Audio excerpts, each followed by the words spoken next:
Well, welcome back to the channel, and this is the second in a series of 3 videos about artificial intelligence. So what is required to make artificial intelligence really useful in business terms?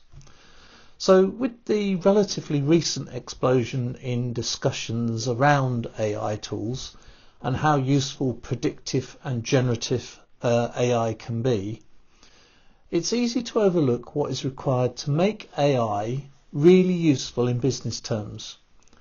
And several key requirements must, at least in my view, be addressed in order to make the most of AI capabilities. Now, I expect that everyone who's worked in IT for any period of time will have heard of the expression garbage in, garbage out, or rubbish in or rubbish out, or some kind of similar term. This was true prior to AI ever being talked about and is still the most relevant thing to remember today.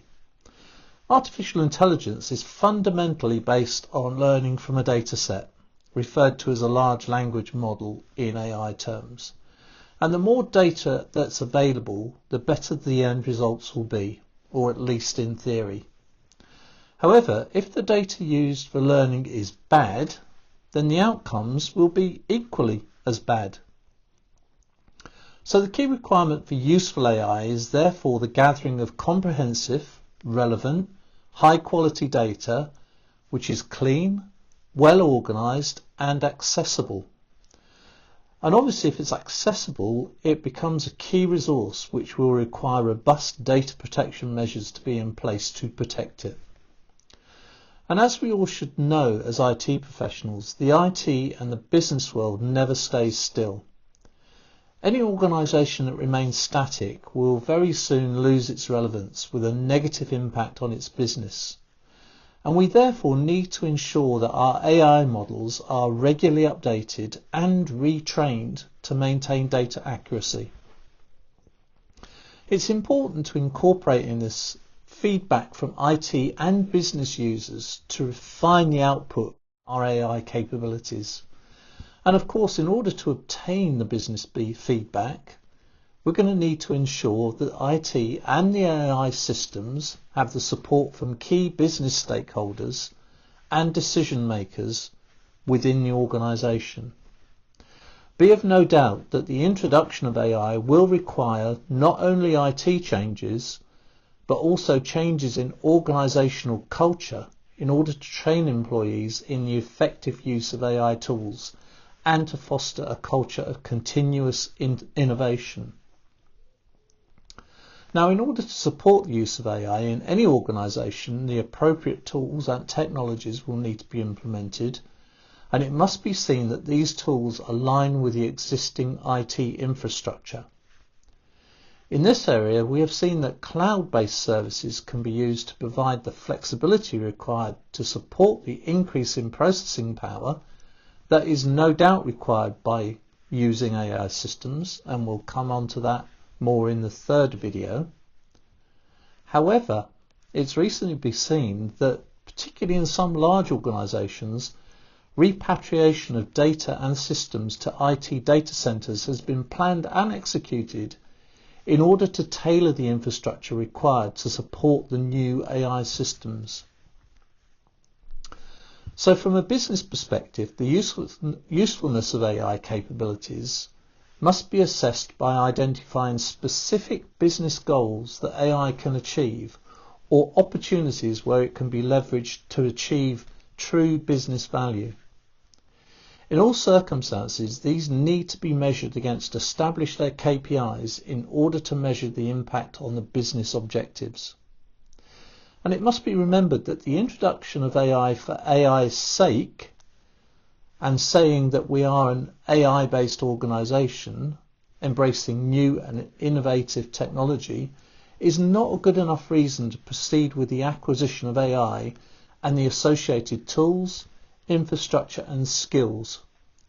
All of these elements will have significant cost and must therefore be judged on measurable business value.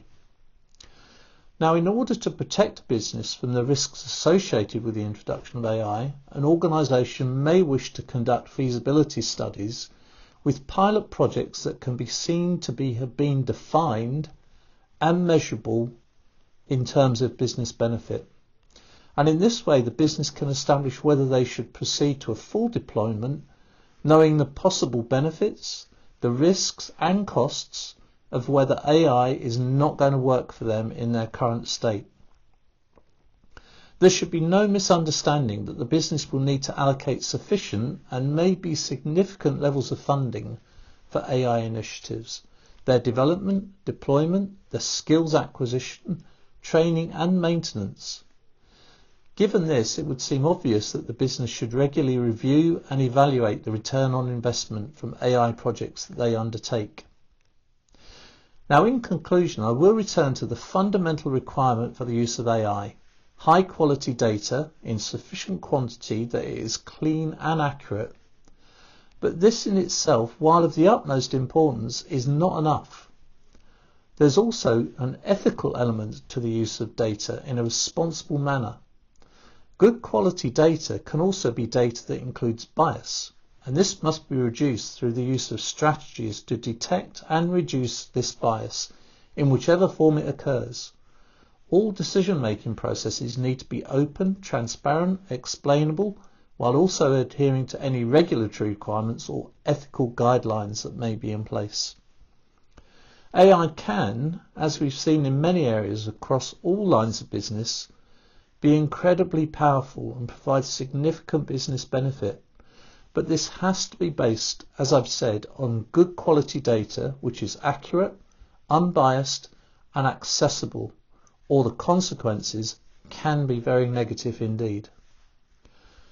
I hope you found this short video useful. If you have, then please consider subscribing to the channel and you'll get notified when the next video is released, which is going to look at the power required to support AI processing. And if you have found it useful, then please consider giving the video a thumbs up. If you've got any questions or comments, as always, paste them in the comments below and I'll try and get round to answering them as soon as I can. And hopefully I'll see you in the next video.